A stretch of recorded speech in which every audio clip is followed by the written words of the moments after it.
Hi, my name is Juanita Gallegos and I will be presenting the Preschool Language Skills 5th edition. So what is Preschool Language Skills? It's basically a developmental language assessment used for children from ages birth to 7 years and 11 months.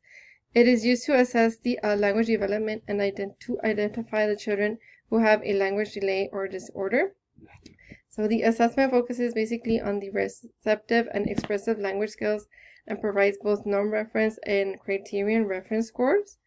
And in the test, they focus on the child's attention, gesture, play, vocal development, social communication, vocabulary, language structure, and emergent literacy.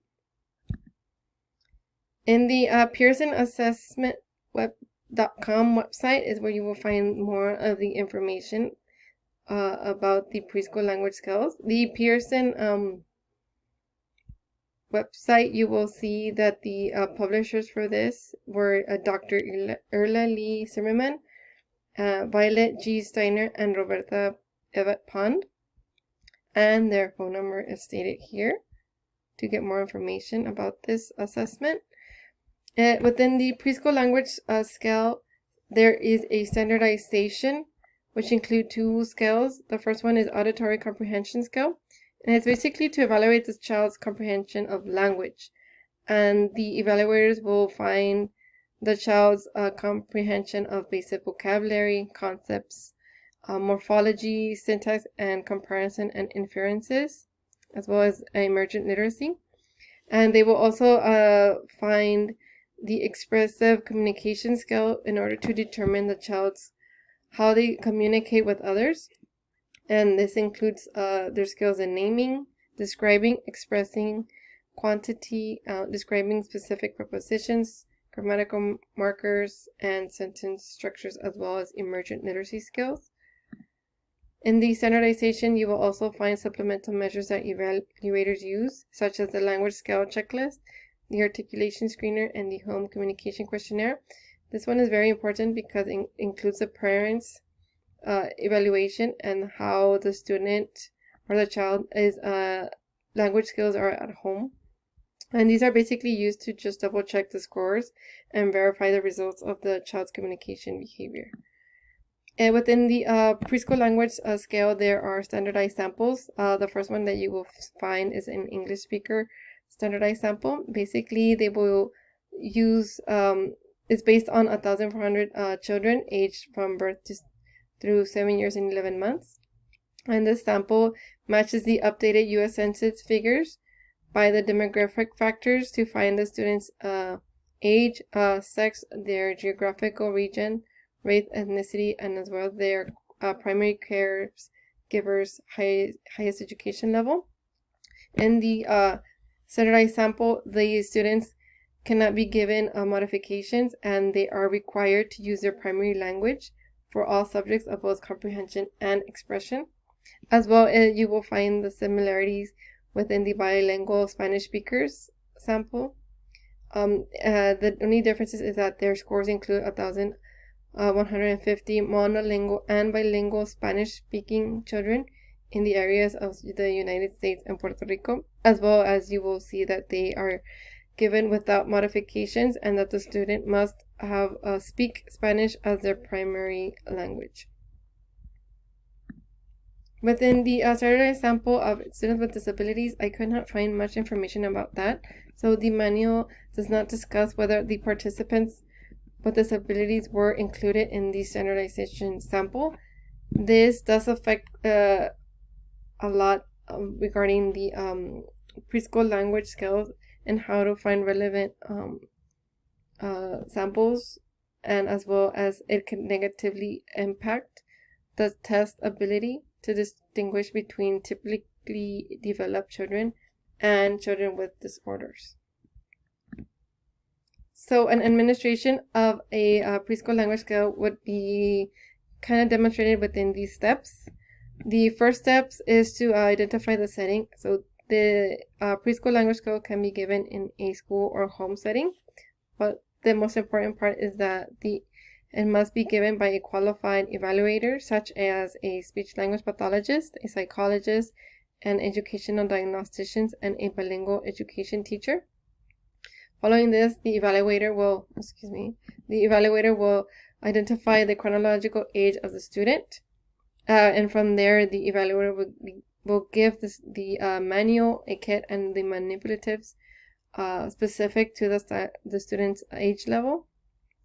Following this, in the manual, the evaluator will start from the developmental task age ranges and the start points.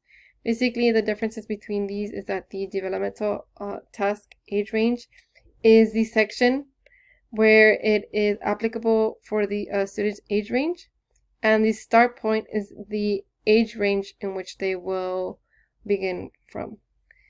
The setting, regardless if it's from home or school, the testing is basically play-based. So the child is like, they feel that they're playing, but they're really being assessed. So the evaluator does have to hand out specific toys and manipulatives from the kit so that they encourage the student to interact, to do turn taking, and to play with the objects and describe them and use their words. The administration time does depend on the child's age. So basically, if the child's around from age birth to 11 months, the time is a bit less, from like 25 minutes to 35 minutes. And if they're over a year, it does range from 45 to 60 minutes. Adaptations, depending on the age level of the students. For example, if they're obviously an infant, they will not be given manipulatives. They will, the infants and toddlers usually just use certain toys or objectives that can be easily found in their home. But other than that, older children are giving more specific manipulatives to be assessed. So a cost of these kits does vary. It depends on if you want like the basic kit or the more extensive kit. This is basically an example of what a speech pathologist or an evaluator will be using. As you can see here, these are specific toys which the evaluator will use from the manual, which is here, and how to assess the child. And yeah, the kit can start from $340. The basic kit, would just include like a little bit of toys, not all of them, and it will range from $348. Support materials is like an additional support of these, so more objects, I should say, would range the total price of $56.50. But a complete kit with manipulatives does range around like the price of $737. So to identify the scores, or for evaluators to score children in the preschool language skills, is given within the standardized scores. They use the percentile ranks, the growth scale values, the age equivalence, the articulation screening, and research-based criterion scores based by the age of the child. If the student is speaking in a dialect other than the mainstream American English, the evaluator is able to score it and give their response correctly if it is consistent with the rules that will be followed within their dialect interpretation. Within the preschool language scores, the criteria is identified by what's known as the basal and ceiling rules. Basically, if the child is able to answer consecutively 3 times in a row, that could be identified as what's known as a basal. But if the child is not answering correctly within 0 to 6 times consecutively, then the evaluator will adjust that as a ceiling and stop the assessment. So they don't force the child to continue. If they don't get it, they just stop, and they will not write that as the ceiling and stop. The interpretation of the scores are given in two aspects. The first one is the auditory comprehension, expressive communication, and total language. Let me just go back here. And this form here, this is where the evaluators will get these scores the raw score calculation, which, like I mentioned, is the auditory comprehension, the expressive communication, and the total language scores. And they will also use what are assessment tools, which include the developmental history, the parental interview, the home preschool observations, developmental checklist, language sampling, preschool language scale results, and dynamic assessments. It is very important that evaluators should not use a single test score to determine eligibility because evaluators must observe all assessment tools and scores to identify the eligibility of the student. In the lastly, in the preschool language scales, it does have a risk of falling into the biased discrepancies. So these discrepancies of the linguistic bias are usually seen in children that have English as a second language.